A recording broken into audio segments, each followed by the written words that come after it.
Check 1, 2, check. Test 1, 2. Checking the recording. Checking the levels. Check. Hey, hey, 1, 2.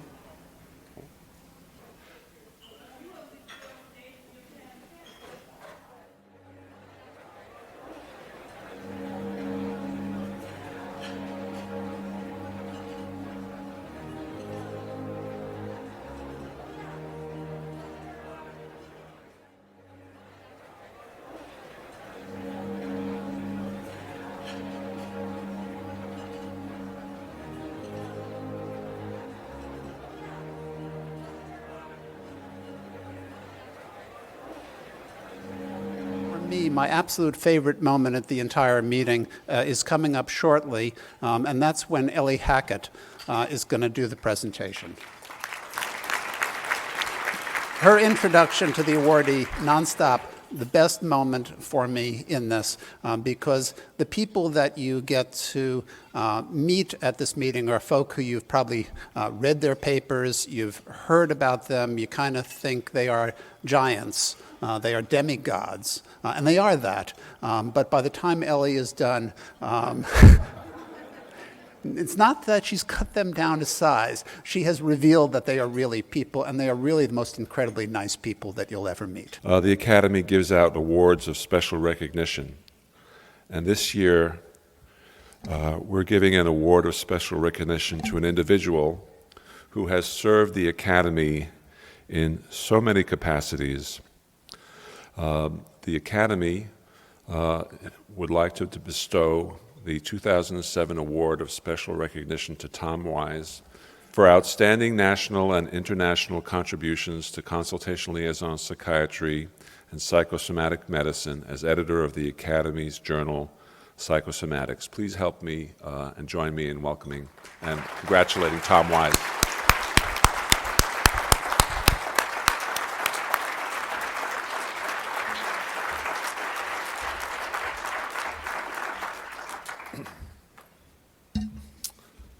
Thank you very much, Tom. At this point, I think I'd like to begin the part of the awards luncheon that leads to the Thomas P. Hackett Memorial Award and Lecture. And at this point, I'd like to invite Ellie Hackett to come up and introduce this year's Hackett Award winner. Ellie?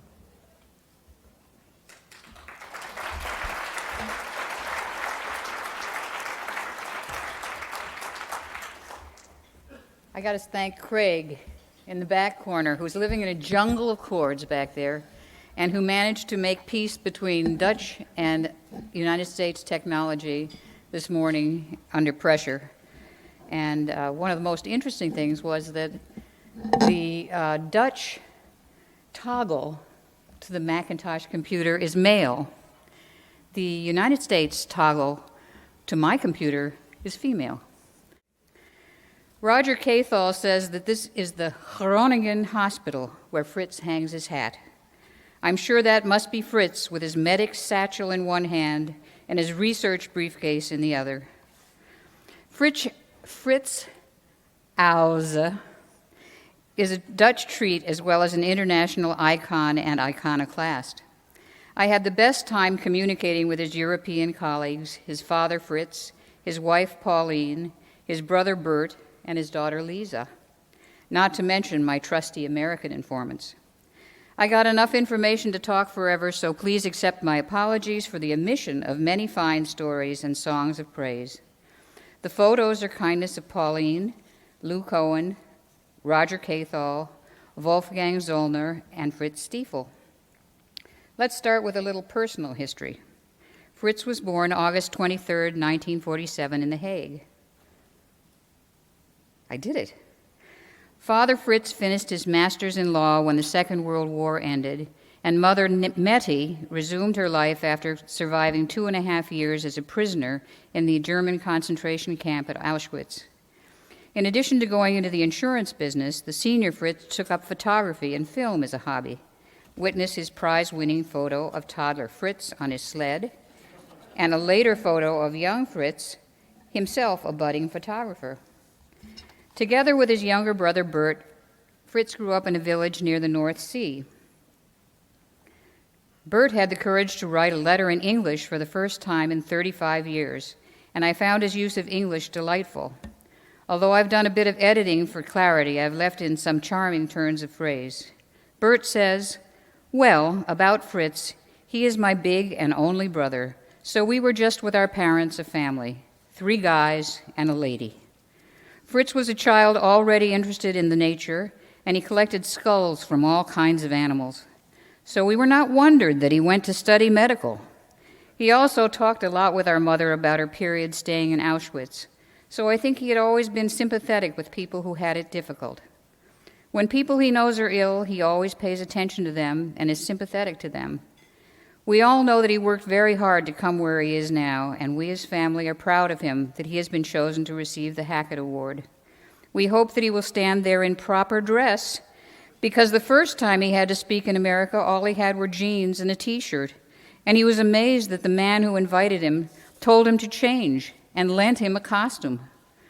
Back in Holland, his wife Pauline sent him to a shop to buy his own, so we hope that he will not forget to take one with him to the U.S. Greetings and have a nice day, Bert and Katinka Huyse. Frits graduated high school and went to the University of Amsterdam to study medicine. Father Frits has a fine story to tell from this period, again in most charming English. I believe that the short story I will tell you here much will tell you about Frits. The example I write here happened when he was about 19 years old, the first year he was a student. It was a day in June and very nice and warm. In the middle of the afternoon, unexpected, I went home to use the telephone and to look after some things. I entered in the left part my personal room and took the telephone. After a short time, the door was opened a bit, and an unknown girl about 17 years old bowed forward and asked me if I desired a cup of tea. I, telephone on my ear, said yes, and the door was closed. A short time afterwards, she came back, brought me a cup of tea, and disappeared. After ending my telephonish talk, I got up amazed and went to the living room. Nobody was there. Then I walked to the back side of the house to the kitchen. Nobody was there. Then I opened the door to the garden and walked around the corner, and there I stumbled upon my son in bathing costume and 4 girls in bikini. They were being comfortable side by side in the sun. Everybody rose, and Frits presented them to me. Because the weather was so nice, Frits had invited the girls to come with him for a cup of tea. I think this is a story that gives you a good view of my son, Frits. After a year, Frits left his parents' house and moved to a very small room in the attic of a student house in Amsterdam. It was the 60s, and everything was possible. He lived there and took up a new hobby besides photography, renovating, rebuilding, and fixing the rundown 1870 house. Later, Pauline and Frits bought the house and renovated the outside. After their marriage in 1977, Frits and Pauline went to New York for the first time to visit Fritz's uncle on Long Island. Uncle Jos introduced Frits to a friend and neighbor who introduced him to Jim Strain and Don Kornfeld and took him to Long Island Jewish, where Frits met Steve Saravey and Maurice Steinberg. That was the beginning of the international collaboration. Pauline remembers often having foreign guests and enjoying the excitement of these visits as a family. Together with the children, they visited the U.S. and Fritz's American colleagues. Daughter Lisa and Frits often visited museums on Saturdays. Quote, I was carefully instructed to walk with my hands on my back so I wouldn't touch anything. One time, I must have been 6 or 7 years old, we were in the Museum for Modern Art and I was getting tired. So I asked my father if I could sit down on a chair that I found particularly suited, and Frits just mumbled yes, without looking over his shoulder to see where I was going to sit. So I sat down on the most famous chair Rietveld ever designed. I'm probably only one of the few people who sat on the original. Besides art, my father had a love for animals and insects. He had a very impressive and to many people scary collection of skulls, skeletons, and dead insects. On our holidays in France, we would always look for things to add to the collection, like a praying mantis, a stag beetle, snakeskin, or a small dead animals or birds. One time I went on a school trip for a tour behind the scenes in the Amsterdam Zoo. We also got to tour the insect house, where they showed us some dead insects. I was always a very shy girl. I think I was about 11 then, but I gathered all my courage and asked the bug keeper if I could take a giant dead stick insect from my father's collection. Everyone looked really surprised, but the bug keeper said okay, and he wrapped the horrifying thing in a napkin and handed it to me. I carefully put it in my backpack, but I was terrified by the thing, and I kept having these images of the animal reviving and crawling out of my backpack. But the thought of how happy my father would be with his treasure was stronger, and I managed to bring it home. I don't even really remember if my father was happy, but the thing is still on display in his collection, and it's still terrifying. Living in the center of Amsterdam with 2 children made Pauline and Frits look for a simple retreat in the countryside. They discovered an old uninhabitable barn-like farmhouse on a sandy road in the middle of nowhere. Renovation was the order of the day. No problem for Frits and the children. Frits and Pauline spend a great deal of the year on the farm with their 2 cats and 3 Icelandic horses. There's still a lot of building and fixing going on. And now back from the bucolic countryside to the city.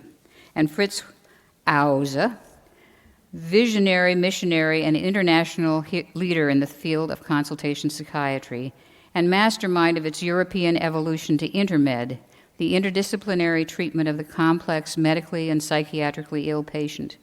Here's what his colleagues here and abroad have to say about him. Piet Ekelenboom from Holland is Fritz's oldest psychiatric training mate and an eminent dementia researcher. They were residents together. Quote, 2 things were clear from the beginning, namely his interest in consultation psychiatry and that he will be a man with a mission. Frits is a man with a mission, but he is also a very good colleague with a genuine interest in your work and in your success. I believe this is remarkable for people with a mission. They are seeing the goal, but not the people around them. This is not the case with Frits. I know from personal experience that he is a man who gives friends and colleagues emotional support in hard times. Frits is also a wonderful and gifted doctor, very sensitive in contact with patients, a good diagnostician. I know from students that Frits can present very stimulating lectures, especially with emphasis on the patient-doctor contact. Richard Mayhew from England, quote, I met Frits when he invited British representatives to an inaugural meeting of European CL psychiatrists in Amsterdam, one of Europe's most attractive and reputedly most exciting cities. I was taken aback when a taxi took me away from the city center. I got the wrong picture on there. We went back to the city. Anyhow, Richard Mayhew was taken aback when a taxi took him away from the city center through decidedly unpromising suburbs to the Novotel, hemmed around by massive highway junctions. Eventually, we all met in the hotel bar in which Frits, together with a hyperactive Jim Strain, was attempting to organize a decidedly random group of Europeans. We were soon put to work on the Frits European project and had first-hand experience of his energy, single-mindedness, and irrepressible charm. A number of the original participants fell by the wayside, but others joined, and a European network became firmly established. There we go. There is no doubt that it was Frits who kept it going and who pushed us onward, undeterred by the waywardness and unreliability of his recruits. There is now an established basis for meetings, and Frits is usually there to push, scheme, charm, to get up to ask the first question and to be at the social center. At a conference dinner in Edinburgh, he made a memorable and remarkably vigorous debut at Scottish dancing, causing highly entertaining confusion, especially in his attempts to partner the president of the Royal College of Psychiatrists, a lady inclined to rather frigid propriety. One year in Coronado Bay, Frits, as he usually preferred, booked himself at the next-door hotel. However, he discovered our hotel was 10 miles from his. He claimed this did not matter, as he had brought his new English fold-up bicycle, which he demonstrated to us with considerable panache and at high speed in the hotel lobby. Ulrich Malt from Norway says, quote, the first words that come to my mind when describing Frits are warm, honest, trustworthy, open. kind eyes, but also idealistic, sometimes perhaps a little bit too impulsive when he feels that injustice has been done. He is also completely devoid of any snobism. There is no disguise whatsoever.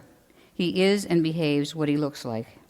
He also has a very seldom gift, i.e., from a scientific world perspective. He shares. He is not the type of scientist who is selfish and only pursues his own career. On the contrary, he is willing to help and support others without expecting returned favors. This attitude is seldom seen today.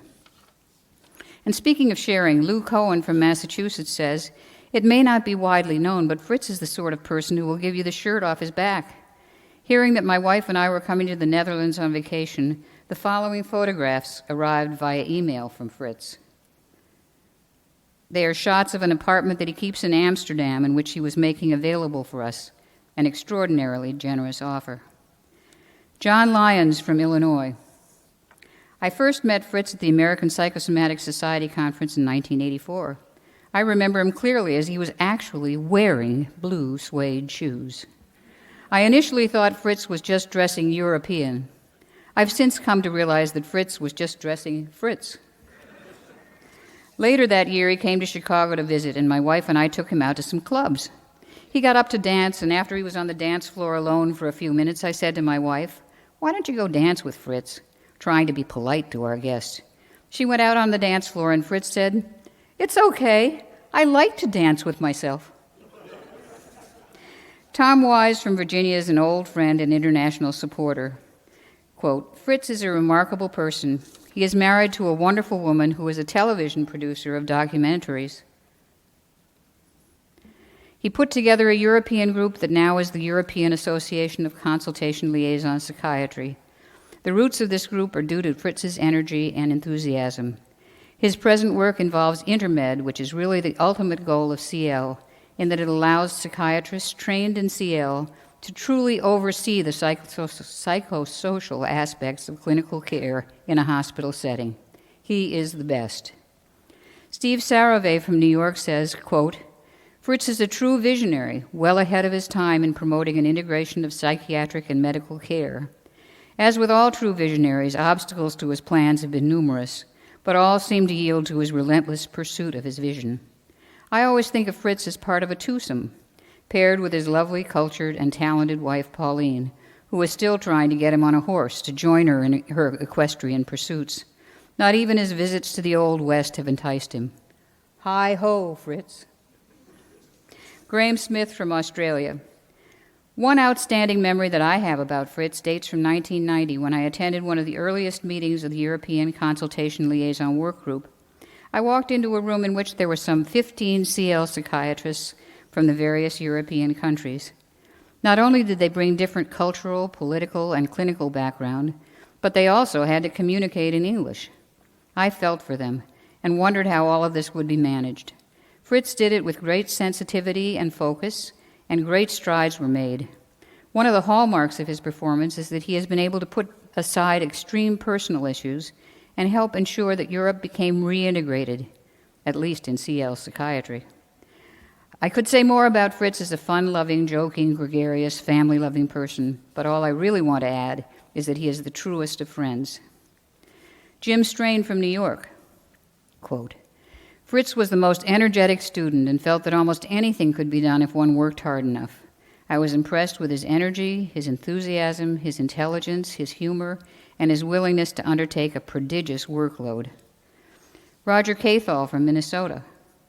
Frits has always matched collegiality with contributing to science in the field. His claim to fame comes from introducing the concept of complexity as the main way to advance better treatment of comorbid patients. It is my feeling that the impact of his contribution is just starting. He moves the field past referral to proactive case finding of those most likely to benefit from consult psychiatry's care. Frits pushes past traditional psychiatry to encourage a new approach to improved patient care. Frits Stiefel from Switzerland. I read in 1996 an editorial of Frits published in the European Journal of Psychiatry in which he questioned the consultation model. It was 10 o'clock in the evening, and I immediately phoned him up, telling him, "Frits, I think what you wrote is very important. We have to work on this." Frits said yes, and since then we have been working on the so-called Intermed project, conducted several studies, organized a European Congress on Liaison Psychiatry, published many papers, and edited together the book Taking Care of the Complex Medically Ill. Wolfgang Zollner from Germany.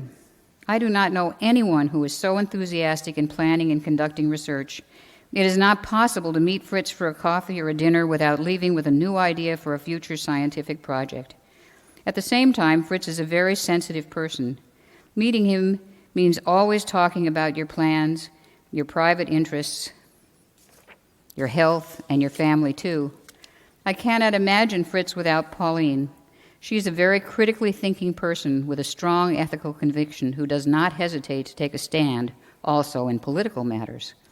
After having defended his arguments against her, Frits has nothing to fear in any public discussion. Rake Hans from Holland, internist, Frits is chairman at Groningen. After my training, I became involved in a working group that Frits presided, involving the recognition of patients with complex care in the hospital. This has been the beginning of a long-standing friendship. He taught me that when you treat patients with somatic complaints, you cannot do that without recognizing the psychosocial context of the patient and adjusting your diagnostic and therapeutic advice accordingly. He trained me as an internist in how to perform a psychological history, and especially how to address your own embarrassment while doing so. This has profoundly changed my attitude as a doctor. I was happy to have Frits come over to our university and help us to introduce these ideas into the teaching of medical students and residents in internal medicine, and introduce the Intermed in daily patient care. This award signals Frits and us that we are moving in the right direction. From his early interest in skulls and photography to his firm commitment to patient care and to the marriage of psychiatry and general hospital medicine, Frits Huyse is a Tom Hackett kind of guy. I am simply delighted to present him with the 2007 Hackett Award.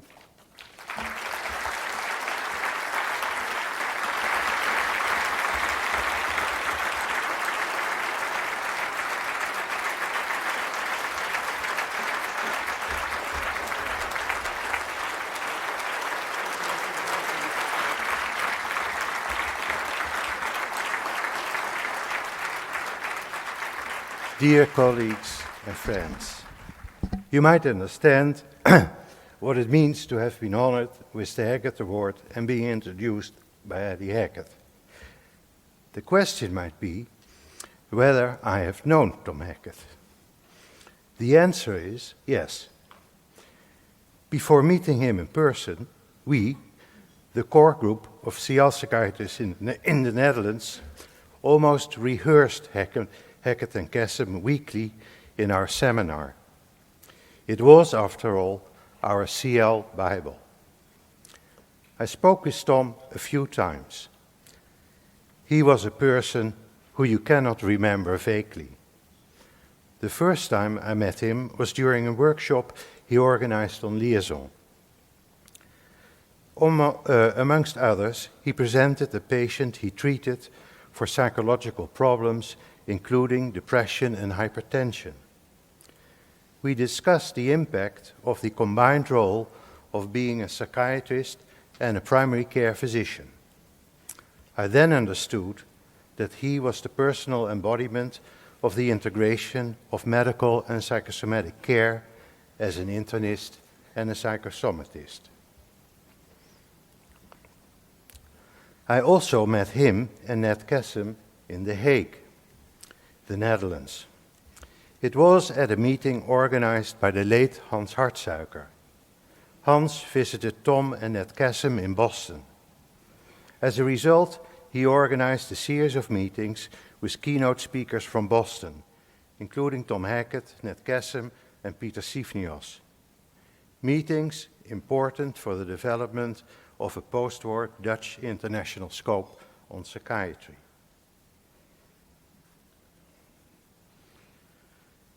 The Hackett Award implies that the field regards your contribution as significant. In 1991, after the first European meetings, Richard Mayo and I argued in articles in General Hospital Psychiatry that we Europeans should get organized in order to be better heard by our American colleagues. We now both are Hackett laureates. Consequently, one aspect of the award represents how far we came in our mutual understanding and respect in the international field. In the past 25 years, there has been an enormous increase in contacts. In the US, the APM became the intensively growing CL Psychiatric Forum. The coherence and integration created by the merge of the US CLP field under the umbrella of the APM is reflected in the achievement of status of subspecialization in 2004. Since the 90s, in Europe, an ongoing process of collaboration in research funded by the European Union started, which led to a European professional organization, the European Association of CL Psychiatry and Psychosomatics, EACLPP. Both APM and EACLPP annual meetings become international marketplaces for CLP. A special remark on the second P in EACLPP, referring to psychosomatics, as practiced in German-speaking countries since the Second World War.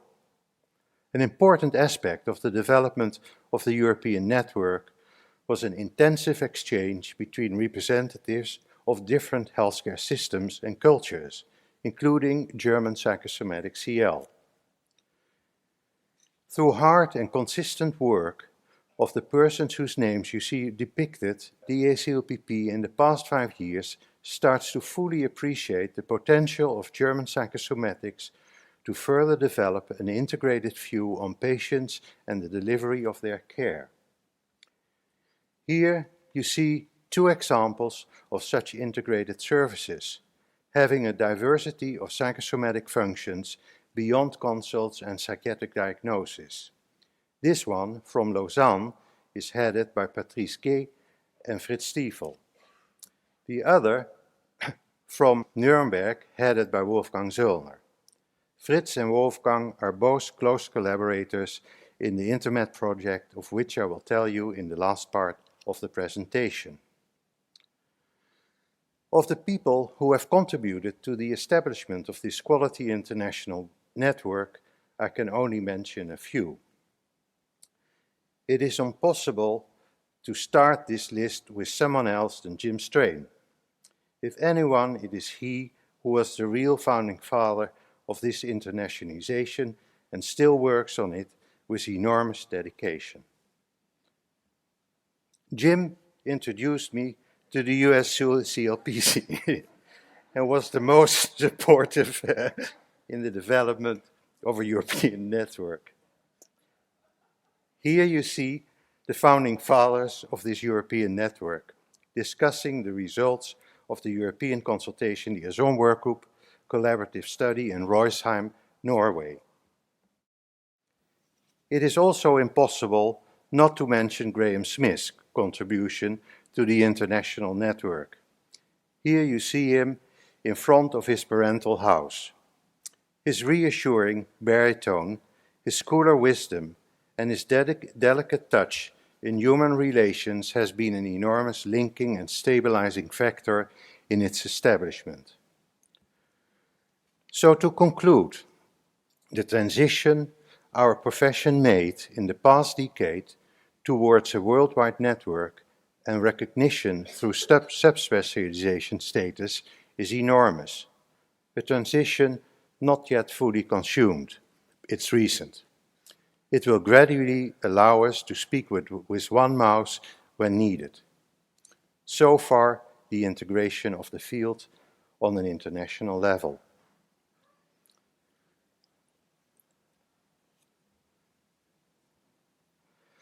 Let's now shift our focus to integration on a clinical level. Now, subspecialization is achieved. The most pertinent question to our field is Harold Allen Pincus' question from 1984, how do we operationalize liaison? or, as Tom Hackett formulated it, from consult to liaison, or from fire brigade to fire prevention. This important question was raised in the pre-DSM-3 era. According to Melvin Sepsin, at that time director of the APA, the 80s were turbulent times for American psychiatry. The DSM-3, developed by the St. Louis School, became the almost medical model antidote for the bottomless pit of deinstitutionalization and community psychiatry. It led to the predominance of the empirical model of research and the biological orientation of psychiatry. It contributed enormous to our understanding of psychiatric epidemiology in the medically ill.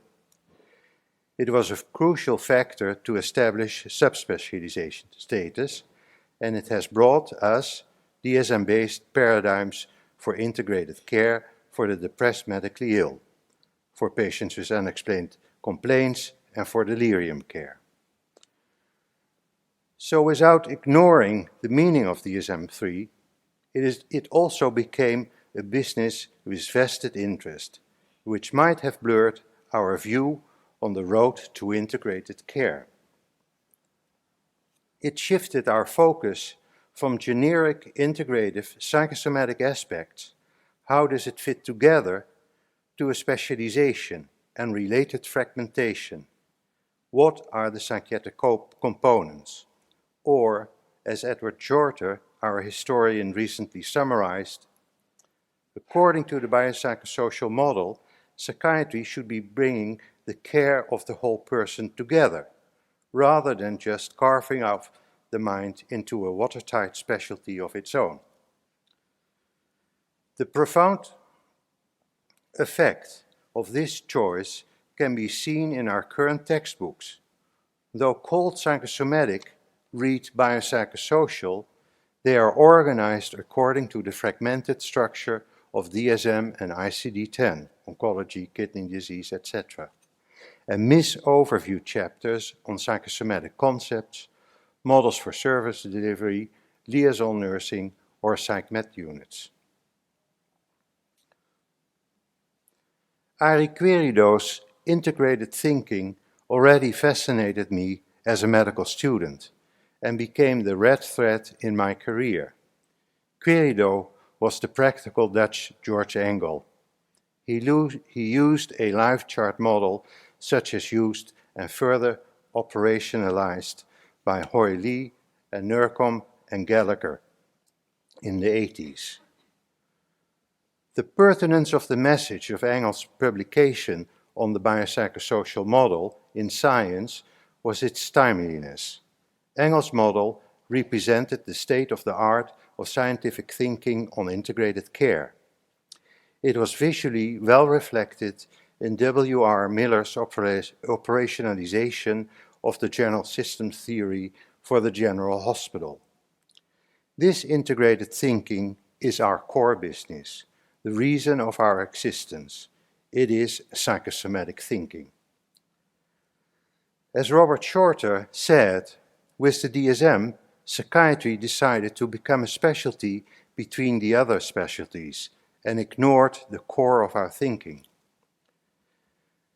The publication of the Crossing the Quality Chasm, a new health system for the 21st century, is in my opinion a landmark for CL psychiatry or psychosomatics. It is a firm reopening to a general system-oriented integrative perspective. It says, quality problems occur typically not because of failure of goodwill, knowledge, effort, or resources devoted to the healthcare, but because of fundamental shortcomings in the way care is organized. Physician groups, hospitals, and other health care organizations operate as silos, often providing care without the benefit of complete information about patient's condition, medical history, services provided in other settings, or medication prescribed by other physicians. Trying harder will not work. changing systems of care will. Important to integrated thinking is that information of several system levels should be interconnected. These interconnections are basic to the complexity of these patients. In the CHASM report, Paul Plissek introduced the concept of complexity.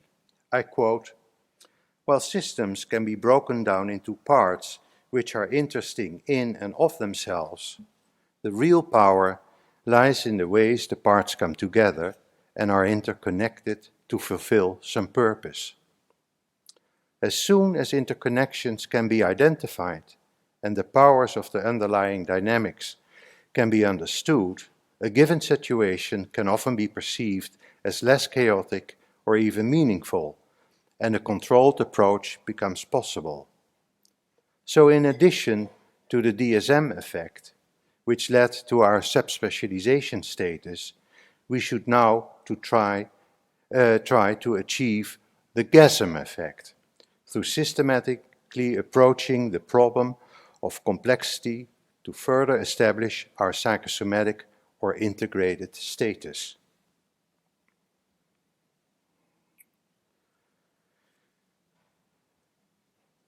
In the following, I would like to present a model of integrated thinking.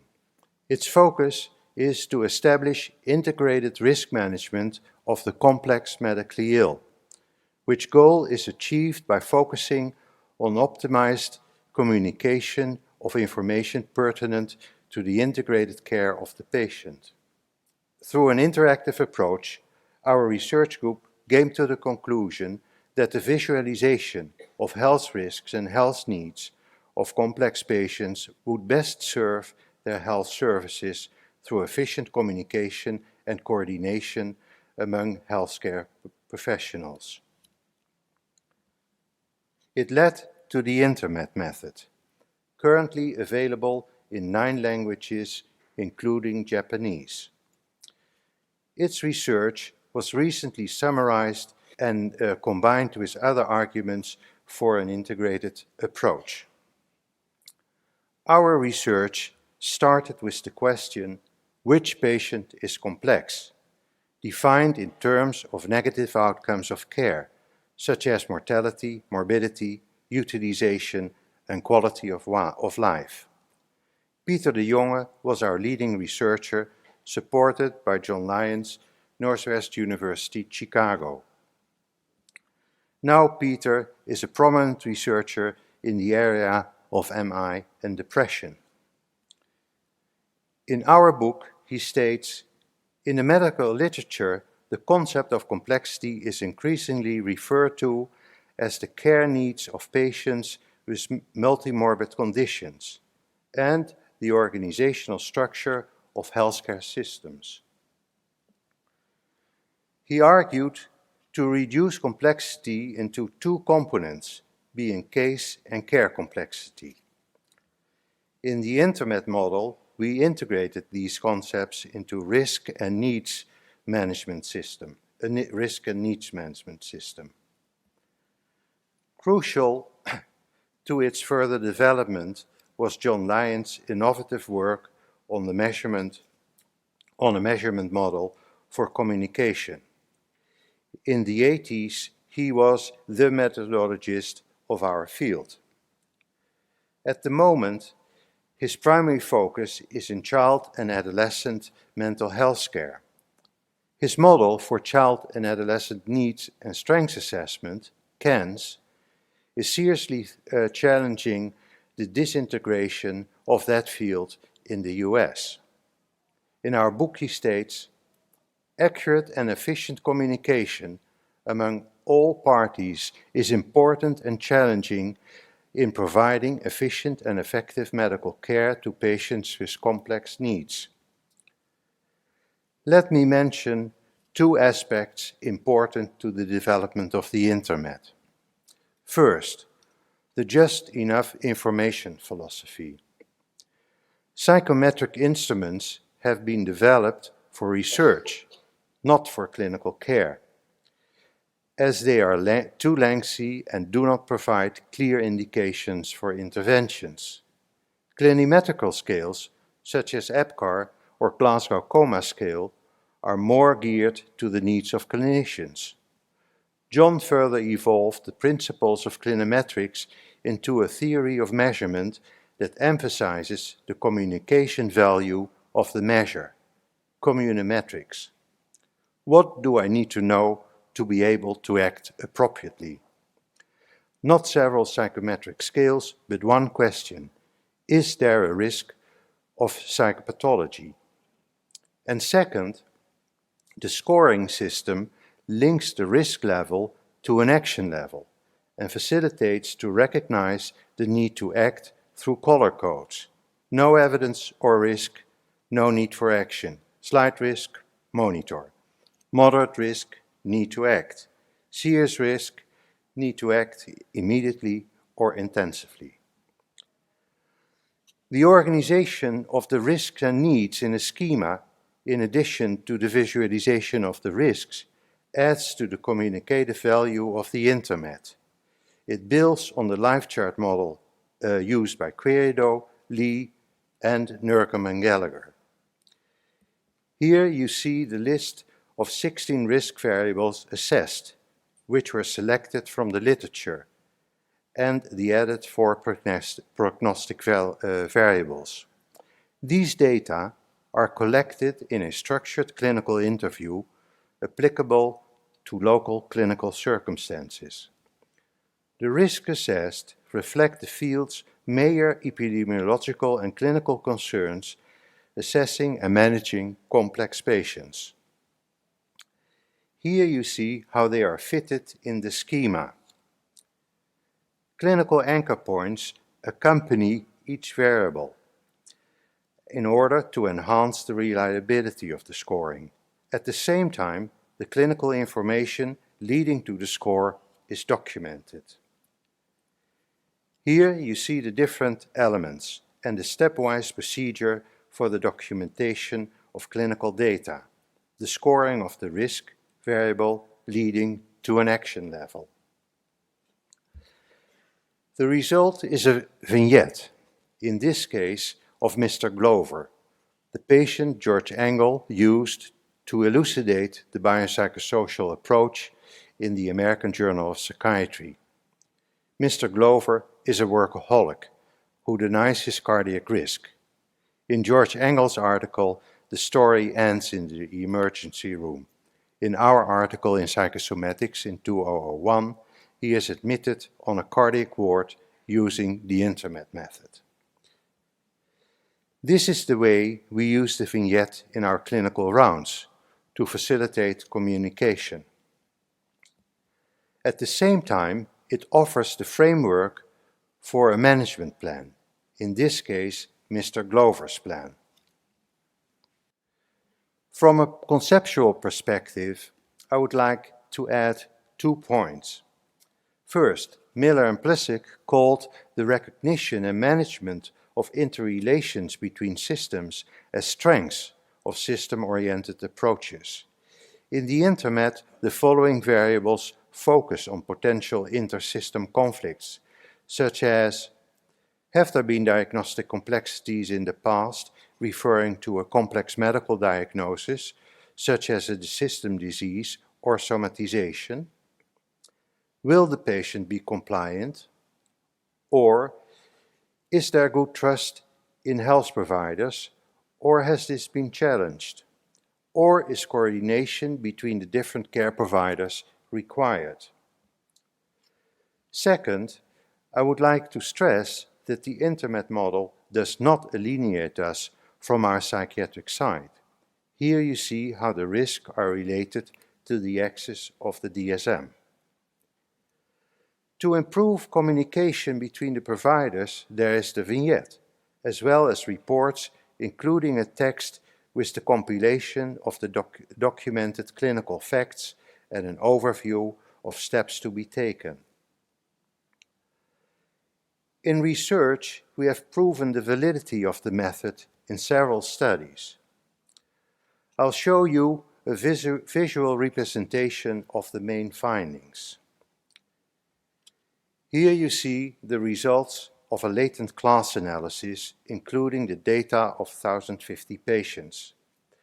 As you see visualized in the three intermed schemas at the bottom, they can be clustered in three main groups: non-complex, borderline complex, and complex. On the right side, you can see that complexity, represented by the intermed score, predicted negative outcomes in all populations assessed. For instance, high HbA1c in diabetes patients, or length of stay in internal medicine inpatients, or deaths in dialysis patients. Elena Lobo from Zaragoza, Spain, recently published in Psychosomatic Medicine clinically meaningful correlations between intermed scores at admission and psychiatric diagnosis at discharge. The proportion of complex patients varies in populations. On the right side, you can see that the CL population has the largest proportion of complex patients. It is followed by patients with diabetes. As you can also see that in some populations there is a rather large proportion of patients with borderline complexity, such as nephrology and rheumatology patients. Thinking from the general systems perspective, populations with many patients with borderline complexity are of interest, as the assessment of their complexity might reduce their complexity and improve the capacity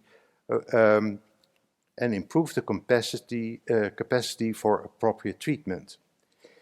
It is evident that the complex group is in need of complex interventions beyond the classical research paradigm, homogeneous groups with one diagnosis and one simple intervention, such as drugs. Building on the system's theoretical perspective introduced in the CHASM report, recently review articles in the BMJ focused on ways to modulate classical research designs towards designs for complex interventions, more geared to the needs of the complex medically ill. Frits Stiefel's group from Lausanne, Switzerland, just published the results of such a randomized controlled trial in diabetes and rheumatoid arthritis patients using the intermed method. To select patients beyond a defined level of complexity, intermed score of 20, and also to design a multifaceted complex intervention. At baseline, in both groups, more than 50% qualified for the formal psychiatric diagnosis of depression. Amongst others, the intervention resulted in a significant reduction of depression to below 25%, and of the readmission rate in the rheumatoid arthritis group. The method is now used in various settings. There is growing interest in its application, and negotiations with several providers are on its way. Regarding its implementation, we think in lines as introduced in models for collaborative care, such as operationalized in the PHQ-driven collaborative stepped care model for depression. The complexity-driven system is comparable, though the intervention is more generic, with as main additional focus the improvement of communication and collaboration between different professionals and systems involved in the care of the complex medically ill. Such a system can be easily integrated in healthcare systems, utilizing indicators for complexity. These can be derived from available administrative or clinical information, including risk variables of the intermed method, or even through PHQ monitoring. Its outcomes can be monitored and evaluated, leading to an outcome-driven care system, such as the PHQ model or the CANS model by John Lyons. The implementation of the method will be facilitated through 4 developments. The merge of the current intermed into the Internet Case Management Complexity Assessment Grid in collaboration with the Case Management Society of America, mediated by Roger Catel. The development of a version specific to pediatric population in Canada, CLIO, Ottawa. The development of a patient self-assessment version as part of collaboration between the Internet Group and the Case Management Society of America to allow patients to document their own risk profiles and related needs to facilitate the communication with their providers. And an upgrade of the website to be able to link these developments with IT modules for training and clinical care. This brings us back to James Strain's wise remark at the EACLPP meeting in Berlin. CL psychiatrists are much more teachers than care providers. Integration all comes back to the vision of James Eaton in the 70s. Liaison, or nowadays integrated care, should become the model to train medical doctors in integrated thinking. A general system-based model, like the Internet model, contributes to the integrative competencies of the CL psychiatrist. It also offers a common language for the communication among health professionals. Therefore, our group thinks it could become the conceptual integrative framework for the training of other health practitioners, as currently reflected by the interest of the Case Management Society of America or by primary care in the Netherlands. Becoming psychosomatist, we have to come back to the biopsychosocial model. It is the core of integrated care, care beyond psychiatric diagnosis. The annual scientific meeting of the APM should develop a specific focus on integrated models of care, including its research, implementation, and training. The APM should strengthen its position by seeking collaboration with other professional organizations interested in integrated care, such as, of course, the ACLPP, but specifically explore contacts with specialists in general internal medicine, the Case Management Society of America, and patient advocacy groups. Integration can only be established through structured communication. I hope the APM will become the innovative international meeting point for structured communication on integrated care. Thank you.